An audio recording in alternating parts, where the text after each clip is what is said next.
Hello, everyone, and welcome to another edition of the Can You Hear Me podcast. I'm Rob Johnson, president of Rob Johnson Communications. And I'm Eileen, Rochford, CEO of the marketing and strategy firm, The Harbinger Group. One of our primary objectives on the Can You Hear Me podcast is to discuss communications best practices for companies and their C-suites. At the moment, from an employee standpoint, nothing is more top of mind than whether your company may be faced with layoffs, especially as we endure this new recession. That's right. Already, Eileen, in 2022, some very well-known companies, and I could go on a huge list, but I'm just going to give you a couple of them, have been hit with mass layoffs, which according to the website Mondo, mass layoffs defined as at least 50 employees being laid off within 30 days or less, resulting in the laid off employees equaling more than 1/3 of the company's workforce, or 500 employees are laid off within 30 days or less, no matter how large the company's workforce. Do you follow? It's a little hard to follow, but that's what a mass layoff would be considered, those two things right there. So let's think of some of the bold-faced names. Peloton, they just had their 4th workforce reduction in the last couple of days. Snapchat, Netflix, Carvana. I could go on and on. There's some other big names as well. These are just a few of the names that have been instituting mass layoffs this year. So obviously that's a concern. And, you know, the other interesting thing too, when I do work with my financial clients, they're like, oh, based on the numbers, we've been in a recession for a couple of months. And everybody's like, well, we're going into a recession. And all the financial experts who get asked at cocktail parties, seminars, meetings, how's the economy doing? They're the ones that are like, we're in it. So that's why I was preface this whole conversation with, we're in one. We're certainly in a technical one, whether people are saying it or not. And I'm not trying to talk it into existence. Right. No doubt. We get it. It's real. It's here. And it's taking various shapes, depending on, you know, where you sit, either where you're employed, what sector you're in, what your own financial situation is, but it's real. I was watching, gosh, it must have been May, June, when in the real estate sector, we saw huge names that were just, you know, killing it for 18 straight months, all of a sudden laying off huge numbers of people, like Redfin, places like that, yes, realtor.com, right? And that alone said, uh-oh, something's going down in the real estate market. And we didn't even really see prices, you know, change in house or even number of days on the market. We didn't really start to see that on a large scale until August or so. So it just shows you that they're watching the data in the financial services, financial industry companies doing the same. They're well aware we're here. And that's why we've been seeing these waves of layoffs. And you really bring up a good point too, Eileen, because the real estate sector in particular, it's like, hey, early, you know, Q1, beginning of Q2 of 2022, it's like, hey, this thing's still firing up. This is great. And as you pointed out, you know, mid-spring, late spring, you're seeing, you know, some people that are, you know, kind of contracting and like, whoa. And you're like, whoa, gosh, why would that be happening? Because the market's still hot and then the market cools off. And then of course it cools off, you know, in recent months because they're hiking interest rates, you know, pretty high, and buying a house, you know, isn't as affordable as it was 8 months ago. Certainly not if you have to finance it. No doubt about it. Right. Yep. And that's going to be the case from everything that we read for quite some time. But, you know, like we said, the reason why those layoffs have started and in the sectors where they've started is because these C-suite leaders, they're paying very close attention to the data and the analytics, and they're taking steps, they're making moves.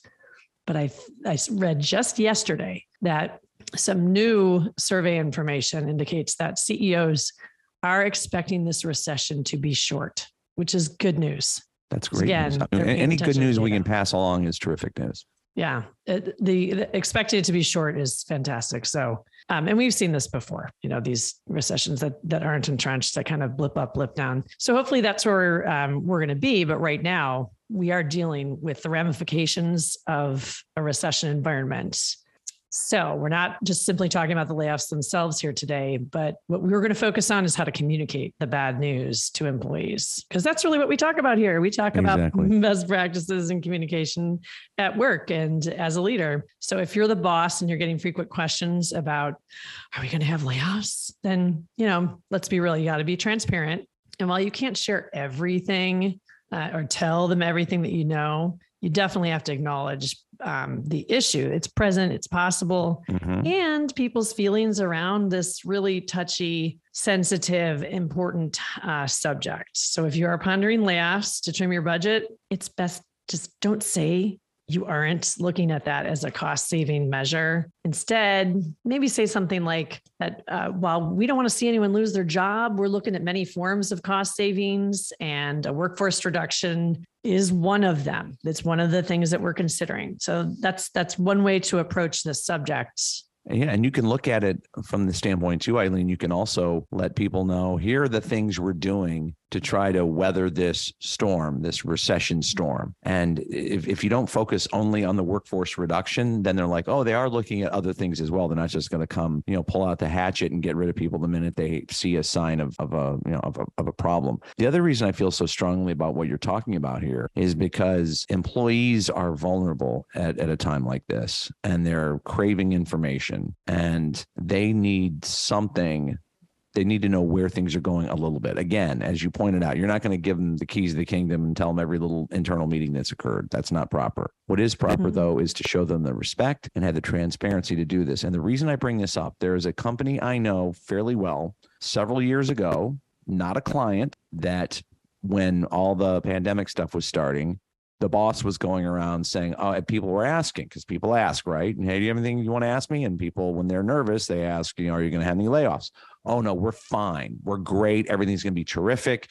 Don't worry about it. I want to put your mind at ease. All that, right? As a preamble to what I would consider a mass layoff at that particular company in 2 weeks. Wow. 2 weeks. Oh my 2 gosh. weeks later. 2 weeks later. Bloodbath.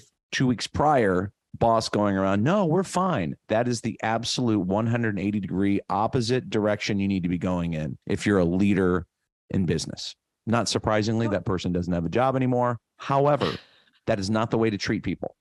That is not the way. You have to tell them a little something. And that's why we're driving this point home again and again. And I feel like that anecdote illustrates the misstep that occurred there, and people were just devastated. Definitely. Further, I would say that, addressing the issue, along the lines of what we suggested, saying we don't want to see anyone lose their job. We're looking at many forms of cost savings, et cetera, that kind of approach. You're not skirting the issue. Honestly, people want to know that you're looking at many forms of cost savings. They want to know you have a plan and you're taking this very seriously, head on, and considering all the options that are going to help them, possibly keep their job. So it's a great message. And when you don't have the answers, that it's the right one to fall back on.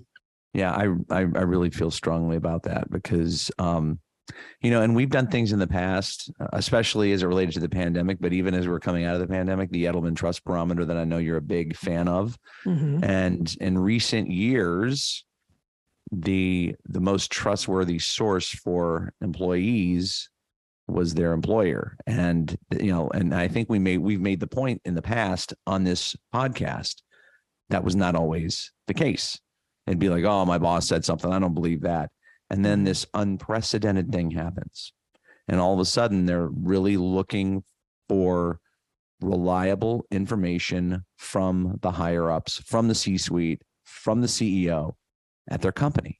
And so we need to make sure that we're putting all of this into proper context, that, that's the way the world's going anyway. Even before a recession, when we had this thing called the pandemic that nobody knew how to navigate through initially because nobody had ever gone through it, they were looking toward the employer for reliable information. Absolutely.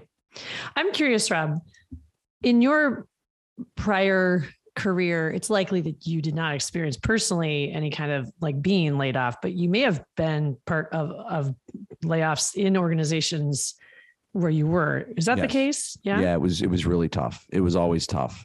Yeah. And you're sitting there as an organization and you're trying to, do your best work, make more money for the company, do all those sorts of things. And then you get some momentum and then something happens. And sometimes it was just a corporate, hey, we're just going to get rid of people. And there was like, there was nothing overarching. There was no big recession, although in the big recession, a bunch of people were laid off. But I have to say, it's just a kick to the gut whenever that happens. Mm-hmm. And you were sitting there and you realize, okay, less of these people that I'm going to into proverbial battle with are around. There's going to be, do more with less. And also I've lost some friends, that I'm not going to see every day, who are really good professionals.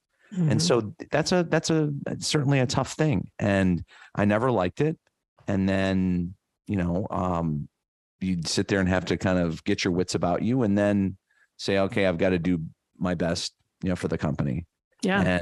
And so that's how it went. But it was you always felt like, 2 steps forward. And then that would happen and be like, 3 steps back. Mm-hmm. Those 2 steps forward felt good.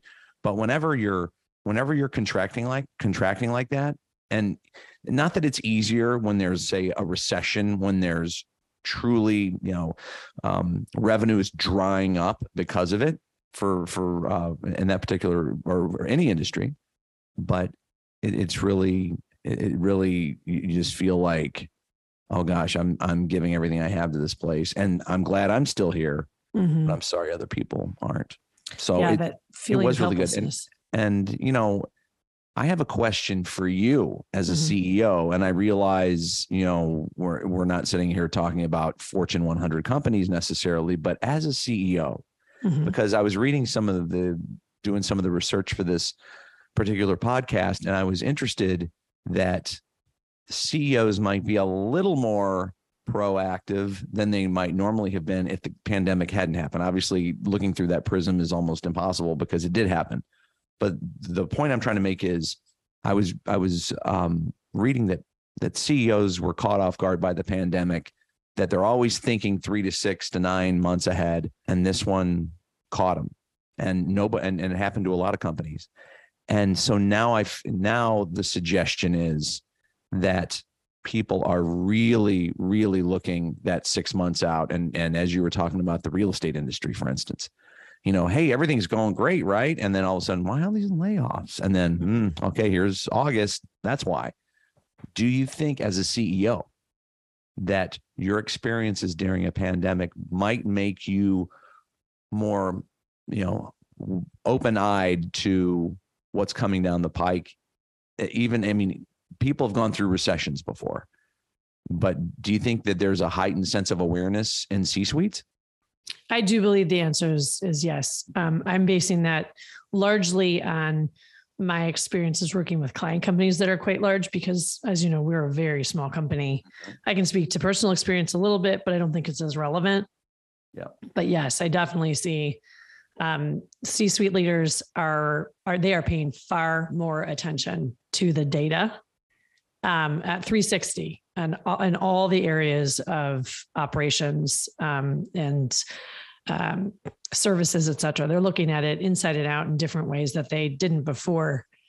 And one piece of advice that I saw from the CEO of West Monroe Partners recently in a great blog post, which I'll link to in the show notes, Kevin was talking about the not falling prey to too much agility, right? That maintaining your true north, despite this new abundance of data and this new tendency to not want to be caught flat-footed, like largely everyone was by the pandemic.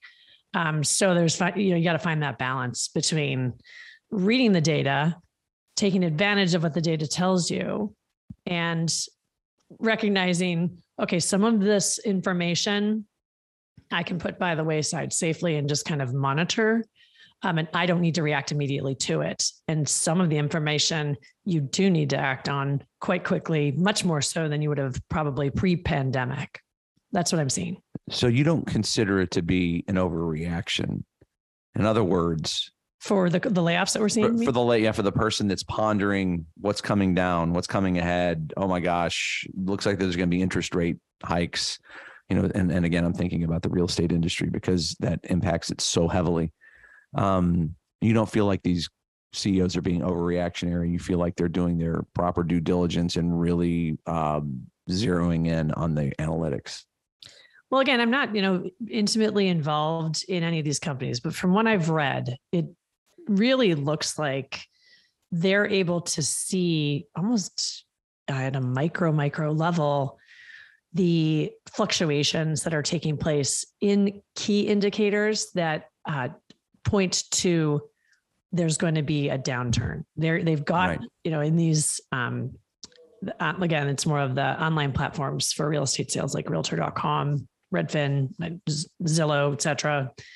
They have information and they have a volume of data that never existed before. And if you think about it, even the volume of transactions that took place in the last 18, 24 months, that jacked up the data that they have. And while, some may say, well, it's an anomaly. That was a period of time we're never going to see again. I don't know. I think that they know a lot because of that information. And they may have staffed up to a degree that was pretty overstaffed in kind of normal transaction rate times.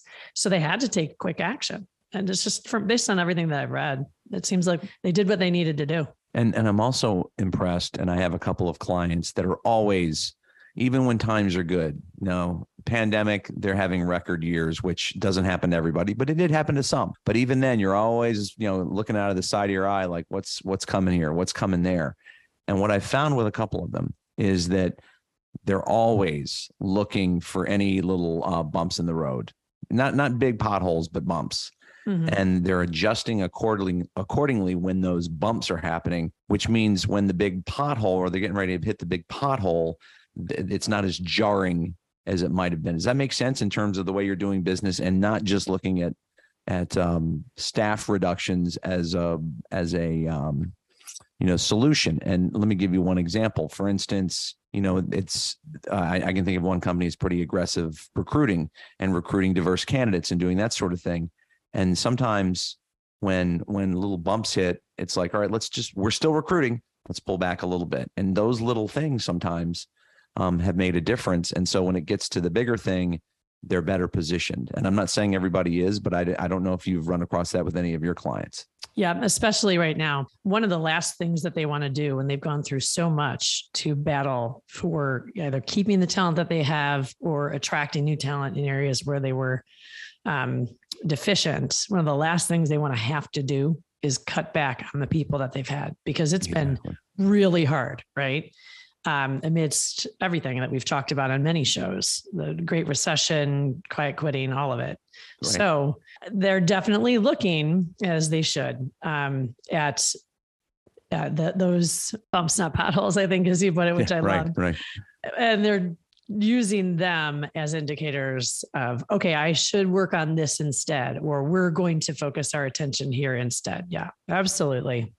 What it sounds like is we're talking about creating better bosses. Something crazy like the pandemic has really raised the heightened sense of awareness, I think, in C-suites, and perhaps it's made them, not only, we talked about this too during when all that was going on, about being mindful of the emotional and the various, being aware of what's going on in your employees' minds, but also just being better planners and being able to see a little bit farther out. And when you do look, you're able to see it with greater acuity. So I feel like maybe that's what's happening here to a certain degree, not to paint this only with a negative broad brush, like, hey, we're in a recession. And certainly when you said, hey, some of the research you're doing states that a lot of people believe it will be a brief one, which I love to hear, but also that we're talking about maybe people are becoming better leaders, better bosses. Who knows? Yeah. There's been such an investment in so many initiatives internally that I've watched unfold at multiple companies over the last 2.5 years in areas like communications as leaders, which is wonderful. Investments in, the DE&I initiatives have so much of that has to do with shared understanding, acceptance, communication. Sure. So even the emphasis that, everything that brought the DEI initiatives to the forefront, I think that's had a very positive impact on developing better leaders, better bosses, better communicators.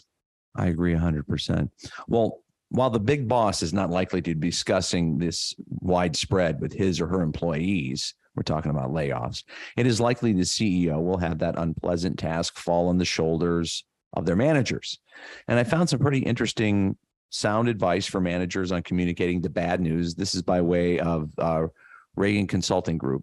First of all, leaders must realize this is an internal communications issue, and there must be buy-in from those who are going to be having a bulk of the unpleasant conversations, i.e. your managers. So this is, I think, we preach this all the time with our clients in general, not even related to layoffs, but we're talking about you got to sell it. The internal part comes first. You can't go externally and tell everybody what you're doing or how great you are and that sort of thing. You have to have buy-in internally. So I think this just, reinforces that whole notion, don't you?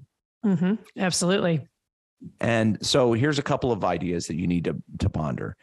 First of all, as it relates to the manager being the one that's carrying the proverbial water, you must clarify the manager's role. And as I just mentioned, they're going to be the ones having the difficult conversations. And since direct reports are such a vital source of information, they must be properly equipped to give that accurate information. So in other words, you might see the CEO every once in a while, or there may be a company meeting or things of that nature, but your direct report, your manager, is somebody that you're going to be having those daily interactions with. And so they need to be properly equipped. Number two, make the internal comms channels your company uses easy to navigate. So what we're talking about here is you're raising your manager's skills on your communications channels. And what that does is it strengthens the work environment. So I think people understand everybody has different internal comms channels they use for their companies. Just make sure that those managers have gotten the proper training and are properly, comfortable with using it and being able to communicate with that. Obviously, face-to-face, these, Zoom meetings, whatever, in person, that's always ideal, but that is not always the reality. And so you need to make sure they're properly, they know how to communicate on those channels. And then number three, give them some clear instructions. There's no more important time to prepare managers to deliver information in a genuine way than when the business faces challenges. So it's easy. Hey, times are great, and make sure you're communicating that. Everybody can do that. But can everybody, a manager on up, deliver, this bad news in an authentic way, in a caring way, and in a semi-transparent way? These are the things we're talking about here. So make sure you equip your managers so they can have those meaningful conversations with their teams. And I know you talk to your teams all the time, Eileen, and I'd love to hear what you think about some of these ideas. Mm-hmm. Yeah, it's times like these when good communication skills in leaders are truly appreciated, right? Anybody can deliver good news. It's easy, but delivering bad news is something that truly takes preparation and effort. And I think it's a skill that has to be taught. I don't think that it's one that people just innately understand. Delivering good news, it's a lot easier to grasp. Oh, here's how I convey enthusiasm and excitement. But the gravity and kind of confidence that you have to convey, all those kinds of things, you have to teach your employees how to do that and make sure you're selecting the ones who have the best skills for this job. Just because someone is at a manager level, if they don't also have the communication skills needed to do this well, you could be doing yourself a huge disservice by having them handle this communication. So really evaluate, is this person prepared? Do they have the right skills yet? And if they don't, then you might have to come up with a different construct. Can I ask you a question? Yeah, go ahead. Can I ask you a question as it relates to that? Because you really brought up a good point about having the managers being good communicators. And I know it's sort of like patting ourselves on the back here or like preaching to the choir because that's what we do.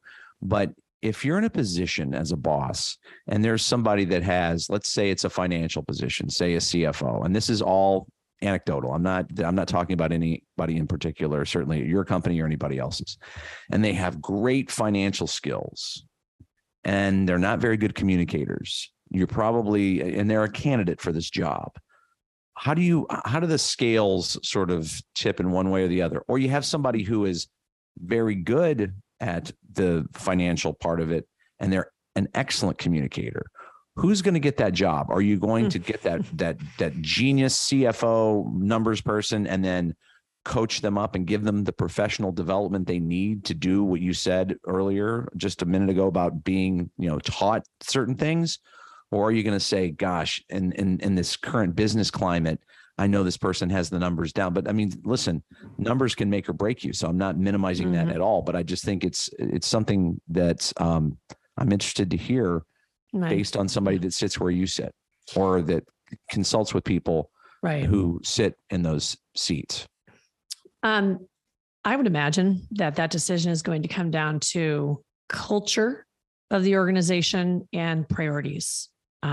Because if the financial data and the analysis of that data is the most important thing in that role and for the company's success, you can shore up people's skills in communications, and you can also just make their role about what they do best, right? If you need to have someone who has the very good financial skills and is also a good communicator for whatever reason, based on what your company does, there are candidates who have that. It's rare when you look at that particular combination, but you can absolutely teach anyone how to be a better communicator.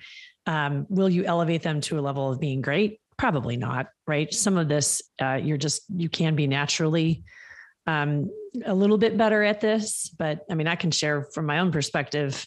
Let's use marketing as an example. I'm a very good marketer, and I always have been, and a fairly good communicator when it comes to the industry that I'm in, communicating about what we do and how it's done well. Now, I have been tasked 3 times in my career at a very young point. I think I wasn't even 30. 3 different times I had to lay people off, and I was given the job of doing it. And imagine that. Oh gosh. Right?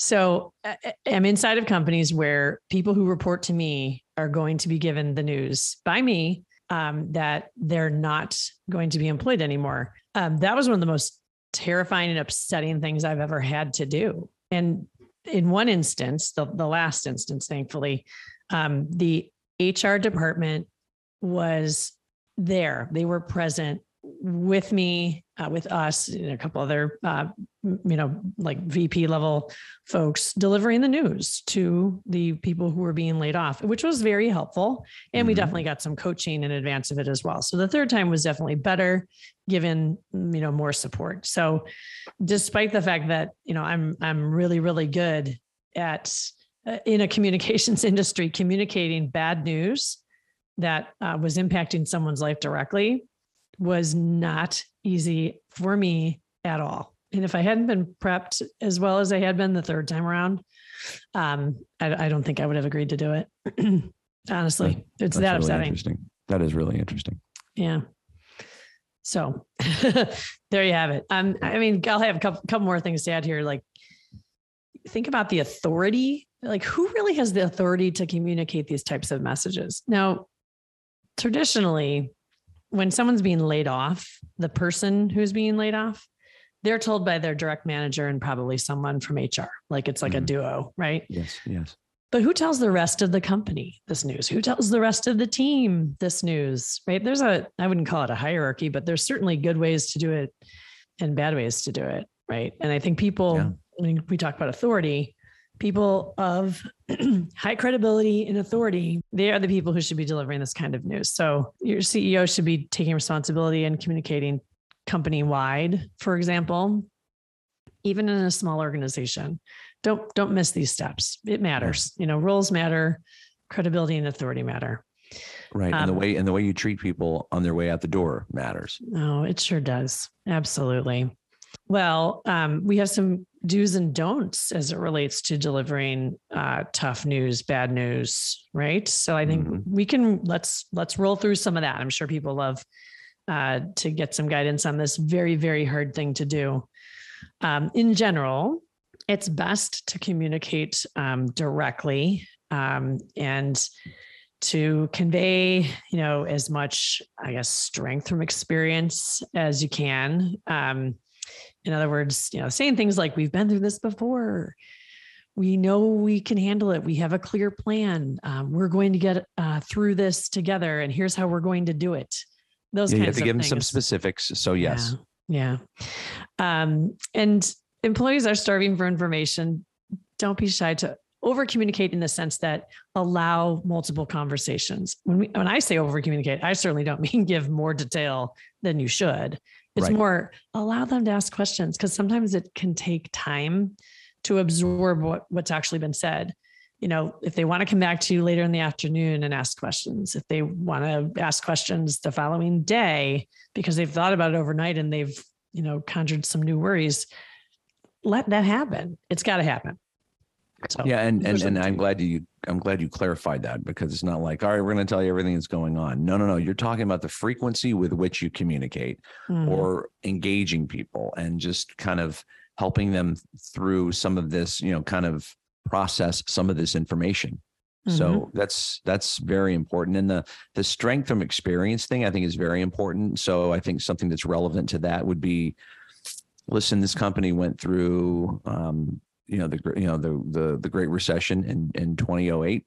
It was debilitating for a lot of places, a lot of companies. It was caused by something different than what's causing it now. But because we went through that, we are equipped to deal with what's going on now. We have a template. That doesn't mean there's not going to be cost savings and layoffs and things of that nature, but we know how to work through this, and we're going to be better on the back end of it. So I think that giving people hope when you know that you can weather this storm, I think is a really important thing to share with people. Definitely. And conveying optimism, as you put it, hope, and along with, some security, like we've done what we needed to do. And the team that's here is going to be the team that we take forward to, better days that can, as much as you can, convey some security. Be honest, not overly sharing of information, but everything that you say must be said from a place of honesty, and be clear, but while doing so, infuse your message with security and notes of optimism for sure. Yeah, agreed. Now to several don'ts on this list. Don't make empty statements. Don't say something that means nothing, because then, in other words, if you make a statement and then there's more questions than there were prior to you making that statement, that's an empty statement. That you don't need to go down that road. You just don't. Also, don't overcomplicate the message. Don't make it so confusing that people are like, what did he or she, what did they just say? What does that mean? And everybody's looking at each other. So you've been in meetings like that before, I'm sure, when you were working somewhere else. I'm sure that you've never had any of those at the Harbinger Group, but as an employee, I'm sure that you'd have this, company-wide meeting, or you'd be in a room together and somebody'd say something, the boss would, and everybody'd look at each other like, huh? That's overcomplicating the message. And then do not conduct paralysis by analysis. That means you're over analyzing an issue. You're talking about things. You're starting to bring up things that aren't really relevant to the most important message you're trying to convey.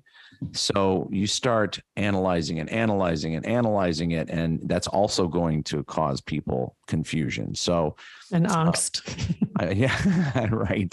So I'm just wondering. I'm wondering what you think about those in terms of things to stay away from. Yeah. I can add a couple. I think those are dead on, 100% right. Sure. But I can add some more too. Please do. Never go out too early with the information about something super sensitive like layoff information. You got to be darn ready and have looked at this, backwards and forwards, underneath, on top, all the different ways in order to be sure that you're prepared for the questions that are going to come. So just don't go out early. Just share it when the time is right, and only when the time is right. That's guidance that I would give for sure. There's no rush to share something like that. And, in most cases, there isn't. So take the extra day if you need to, or a week, whatever it may be, and get your communications plan buttoned up. First and foremost, of course, all of the financials, all of the other aspects that are involved with layoffs, but you got to do that. That goes without saying, but we're here to talk about communications. So take the time to make sure that you have a very well-constructed, thought through communications plan and the cascade of how the information is going to be shared, where the information is going to be shared. Don't rush it. So that would Great be advice. And then, you know what? I have a do. I should have added this in the do's. I guess I was going to frame it in the don't leave your people unsupported in the wake of bad news. So that's why I had it under my don't column. Right. But so think about providing. I think it's especially right now a really good idea considering everyone's current state of mind. And we talked about this a lot on our last episode. When the show theme was how we can all get along better at the office. Yes. Things are just so different. It seems interactions right now at work are fraught with anger and things that we really haven't experienced to the degree that we are experiencing it right now. So the idea that we talked about in the last episode was kindness and respect and operating from a place of empathy as much as possible is what's going to help us get through that. Well, let's apply that to this situation.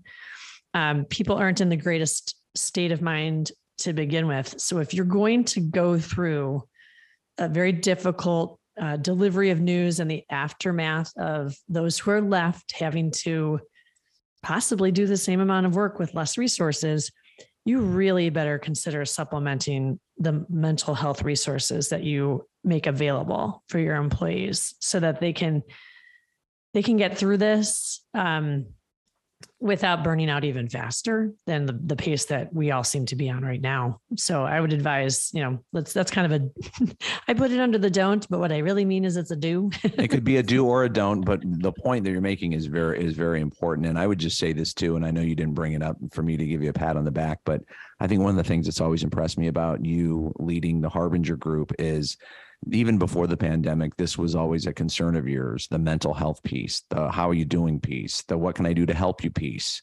And now a lot of people are doing it because the pandemic was so dramatic. But I feel like this is something you've always done. And I think that's really important. And so kudos to you for looking at that as a priority, not just, in the last, the prism of the last 2 years, but well beyond that and into the future. Thank you. And I really am excited to see there's even new companies coming on the scene that are offering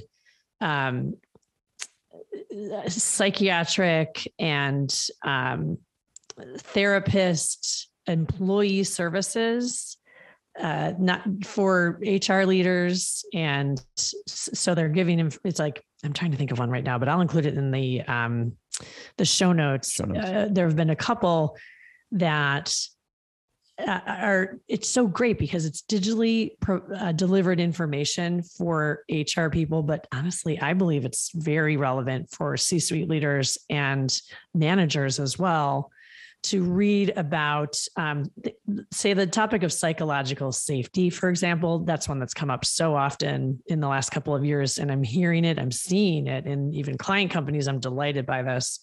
But these companies that provide services like that, they're doing so for companies of all sizes. So take advantage if you haven't before, especially if you're a smaller company, maybe even mid-size, and you haven't supplemented what's available through your, I think it's employee resource programs. Yeah, ERGs. Yeah, those are like, okay. The ERPs, I think they're the meaning more like the service side. So go get your counseling through our benefits plan. That's great that it's paid for, but can you access it at work?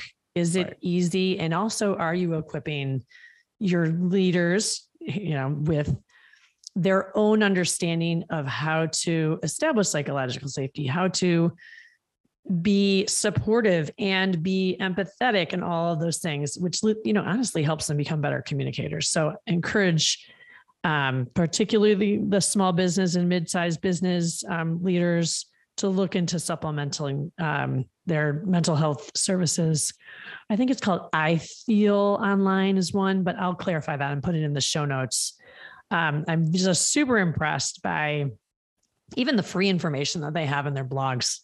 Read up and help your people learn how to be more empathetic, and delivering bad news will become easier because, you're kind of nurturing that ability all as you go all along versus in the moment trying to create good communicators because you got it. See what I mean?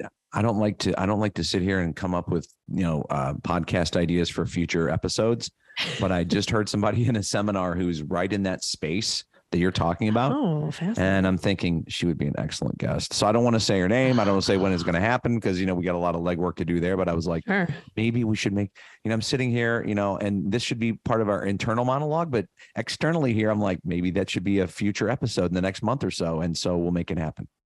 Oh, that's great. I think you would love it. I would love it, as you know. Absolutely. Yeah. All right. Well, I think we've done a great job of covering this topic, and I hope everyone's found the information very useful. But that's going to do it for another episode of Can You Hear Me? And I'm Eileen Rochford. I'm Rob Johnson. We thank you for listening, as always, and remind you can find Can You Hear Me wherever you get your podcasts: Apple, Spotify, Google Podcasts, and more. Thanks for listening.